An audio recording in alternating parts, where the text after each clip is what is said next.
Hello আমার আপুরা ভাইয়ারা, আসসালামু আলাইকুম। চলে আসলাম নতুন একটি ব্লগ নিয়ে। আসলে হাজবেন্ডরা ভাবে তারা কাজে যায় এবং বউরা সারাদিন কত সুন্দর শুধু আরামে শুয়ে বসে থাকে, আরাম করে, কোনো কাজ করে না, মন চাইলে ঘুমাইতে পারে, এরকম ভাবে। কিন্তু আসলে আমাদের মেয়েদের যে কত কাজ। তো আজকে আমার ভিডিওটি হবে খুব বেশি ইম্পর্টেন্ট। তো বাঙালিদের যে মেয়েরা তারা যে কত কাজ করে সেটাই দেখাবো এবং খুব ইজিলি টিপস দিয়ে দিব।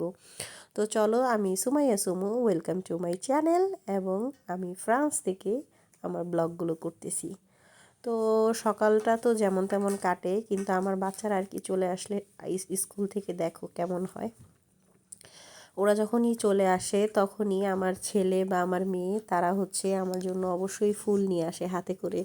সেটা যেই ফুল হোক, এই যে দেখো খোলার সাথে সাথে মানে আমাকে সারপ্রাইজ এরকম, মানে এমন দৃশ্য যদি দেখো তাহলে মন শান্তি হয়ে যায় না? সারাদিনের কাজ ক্লান্তি সব কিন্তু শান্তি হয়ে যায় এক নিমিষেই।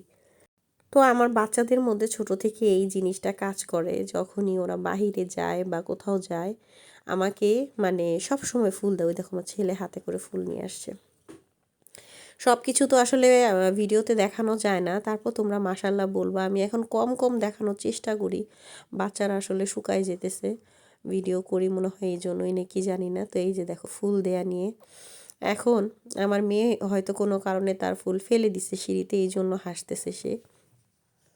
সে ফুল আনছে আমার জন্য, বাট তার ফুলটা সে সিঁড়িতে ফেলে দিছে, এই জন্য এত হাসাহাসি হইলো এতক্ষণ। তো এইভাবে করেই আর কি আমার দিন কেটে যায়। আর আরেকজন হচ্ছে আমার হাত থেকে ফুল নিয়ে কামড় দিয়ে ফুলের পাতাগুলো মুখে দিছে। তো আজকে হচ্ছে আমি যে ভিডিওটা শেয়ার করব, তো আমাদের মেয়েরা আসলে সারাদিন আমরা অনেক কাজই করি, কিন্তু কিছু কিছু টিপসের মাধ্যমে, ট্রিক্সের মাধ্যমে যদি আমরা কাজগুলো করি অবশ্যই আমাদের কাজগুলো সহজ হয়ে যাবে। তো আজকে আমি আমার আলমারি ক্লিন করছিলাম, মানে আমার কাপড়ের যে র্যাকটা, সেটা যেখানে আমি কাপড় রাখি সেটা ক্লিন করতেছিলাম। এখানে যে ন্যাপথানি রাখছিলাম তো ওগুলো গুঁড়ো গুঁড়ো হয়ে গেছে।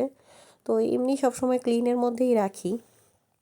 তারপরও আর কি বাচ্চারা হচ্ছে ওরা এই রুমে থাকে, তো এই রুমটাই আর কি বড় আলমারি, চার পাটের। এই রুমের মধ্যে ওরা সব হাতায় হাতায় দেখে প্রতিটা জিনিস।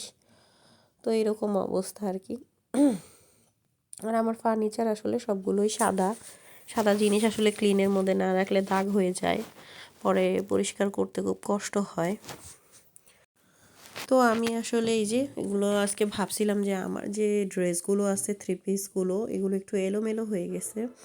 এটারটা ওটাই চলে গেছে, ওটারটা ওটাই চলে গেছে। তো আমি সেই এলোমেলোটা ক্লিন করার জন্যই আসলে মূলত, এমনি তো মোটামুটি কাপড় রেগুলার ক্লিনের মধ্যেই রাখতে হয়।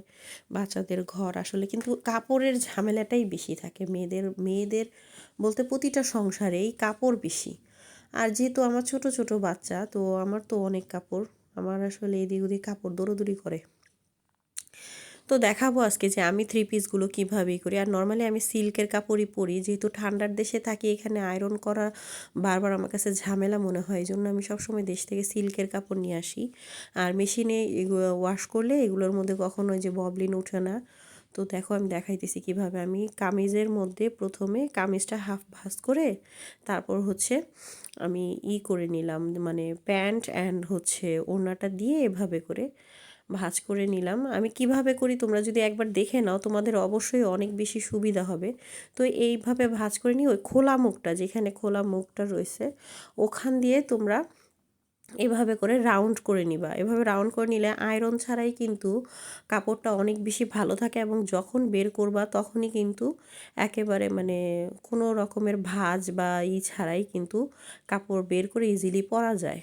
তো এরকম করেই আসলে আমি সব সময় কাপড় অর্গানাইজ করি। তো আমার মনে হয় যে কাপড়ের কাজটা অনেক বেশি, ঘরের মধ্যে সবচেয়ে বেশি কাপড়ের কাজ। তো আরেকবারে যে দেখাই দিতেছি, এটা হচ্ছে আমার গোল ফ্রক। তো আমি আবার লেস জাতীয় ড্রেসগুলো পরতে বেশি পছন্দ করি, মানে প্রতিটা ড্রেসেই আমার লেস থাকতে হবে, হোক সেটা দামি। আমি কিনে আবার নিজে লেস লাগাবই। তো সিল্কের ড্রেসে অনেকেই কিন্তু লেস পরে না, বাট আমি পরি, আমার ভালো লাগে। লেস ছাড়া কোনো কাপড় আমার ভালো লাগে না। আর এই যে এভাবে করে মানে প্যান্ট এবং হচ্ছে ওড়না দুইটা দিয়ে আর মানে জামার মধ্যে এভাবে করে রাউন্ড রাউন্ড করে পেঁচাই নিলাম। এবং এই কাপড়গুলোতে কখনো কোনো জায়গায় একটু ভাঁজ পড়বে না, এবং সিল্কের কাপড় তো একটা বের করতে গেলে আরেকটা পড়ে যায়, একসাথে রাখা যায় না। কটন কাপড়গুলো অর্গানাইজ করা সহজ, ভাঁজ ভাঁজ করে রাখা যায়, বাট সিল্কের কাপড়গুলো খুব ডিফিকাল্ট অর্গানাইজ করা। তো এরকম তোমরা যদি কখনো আমার ড্রেসে আমি কীরকম লেস ব্যবহার করি সেটা যদি জানতে চাও বা দেখতে চাও, অবশ্যই আমাকে বললে আমি আমার ড্রেসের কালেকশন দেখাবো তোমাদের সাথে। আমি এগুলো সব বাংলাদেশ থেকেই বানাই আনি, আর আমার আম্মুও বানায় পাঠায়। তো ওভাবে করে ভাঁজ করে আর কি আমার শেষ হলে যে দেখো এখানে কটনেরও আছে, যেগুলো 3 পিস আর কি সব এইগুলা, আর এই যে কাতানের 3 পিসগুলো। তো কাজ করতে করতে অনেক বেশি টায়ার্ড হয়ে গেছি, এখন ভাবলাম একটু কফি খেয়ে নিই। বিস্কিট দিয়ে কফি খাচ্ছিলাম কাপড় ওইভাবে রেখেই, খুব বেশি টায়ার্ড হয়ে গেছিলাম। আর ওখানে বাচ্চাদের দিয়ে দিছি, ওরা ভাত খাচ্ছে। ওদের খাওয়া শেষ হলে পরে ওদের আবার স্কুলে দিয়ে আসতে হবে। তো আমি ভাবলাম যে বাংলাদেশি বিস্কিট দিয়ে একটু কফি খেয়ে নিই, আর খুব বেশি টায়ার্ড লাগতেছিল আমার কাছে। তো এই অবস্থা আর কি। এমনি বাসার মধ্যে যদি মানে অর্গানাইজ করে তোমরা কাজ করতে পারো তাহলে হচ্ছে অনেক বেশি কাজের ঝামেলাটা কমে যায়। তো এখন আমি দেখাবো কিভাবে করে আমি কাপড়গুলো আসলে রাখি। তো আমি তো আগেই এইটা ক্লিন করে নিছি। তো দেখো এই যে এভাবে করে কাপড়গুলো আমি একটার সাথে একটা রেখে দিব।